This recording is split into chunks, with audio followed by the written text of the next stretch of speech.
Hello everyone, সবাই কেমন আছেন? আশা করি ভালো আছেন, সুস্থ আছেন। আর আমরা মোটামুটি ভালো আছি, সুস্থ আছি। দিনটি ছিল 5ই ডিসেম্বর, আমার জন্মদিন। তো সকালে ঘুম থেকে উঠে ভাবলাম ভগবানকে একটু পায়েস রান্না করে ভোগ নিবেদন করি। সেদিন বৃহস্পতিবার ছিল, অঘ্রাণ মাসের বৃহস্পতিবার এবং 5ই ডিসেম্বর।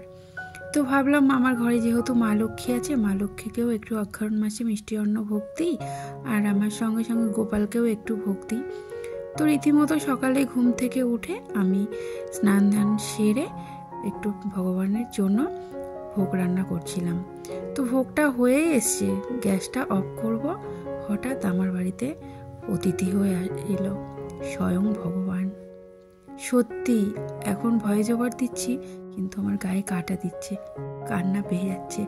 এত বড় উপহার আমি আশা করিনি। সত্যি ভগবান না চাইলে এটা সম্ভব হতো না। স্বয়ং ভগবান এলো আমার বাড়িতে অতিথি হয়ে। তো ওনারা এসেছিলেন নবদ্বীপ থেকে। যাই হোক, সবার বাড়িতে বাড়িতে যান ওনারা ভগবানকে নিয়ে, যে যেমন পারেন ভগবানের সেবায় সেটুকুই দেন ওনারা, ততটুকু নিয়েই সন্তুষ্ট। তো যাই হোক, সেদিন সকালে এলো ওনারা আমার বাড়িতে। আমি তখন ভোগটা সবে নামাবো, গ্যাসটা অফ করেছি। তো ওনারা আমার কোলে ভগবানকে দিয়ে, গোপালকে দিয়ে বলল, মা যাও ঘরের থেকে একটু ঘুরিয়ে নিয়ে এসো। তো ভোগ আমার রান্না হয়ে গেছে, আমি ভগবানকে নিবেদন করব। সেই টাইমে ভগবান এলেন অতিথি হয়ে আমার বাড়িতে। আমি কি খালি মুখে বেরাতে পারি? যেটুকু পারি। আজকে যদিও সেজন না চাইতো, কখনো কি সম্ভব হতো না।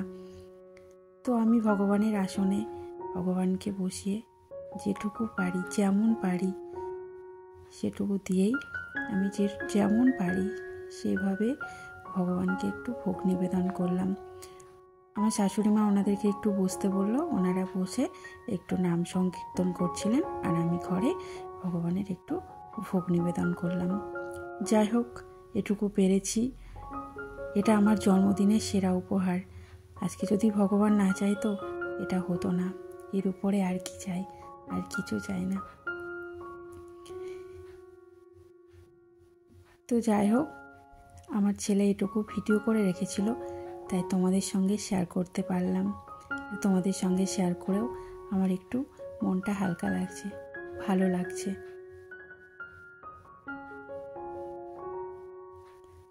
দেখো ভগবানের মুখটা কি সুন্দর।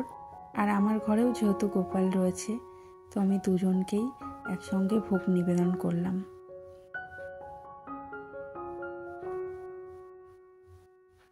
যাই হোক, যেটুকু সামর্থ্য হয়েছে আমার, যেটুকু পেরেছি সেটুকু ওনাদের দান করেছি। ওনারা বলছিলেন ওনাদের নাকি বালক আছে, অনেকগুলি বালক সেবা দেন। যাই হোক, সে উপলক্ষে কিছু দান করলাম। উনি একটু আশীর্বাদ করলো দুহাত ভরে, এটাই আমার বড় পাওনা। সবাই ভালো থেকো, সুস্থ থেকো, আবার দেখা হবে। হরে কৃষ্ণ, ধন্যবাদ।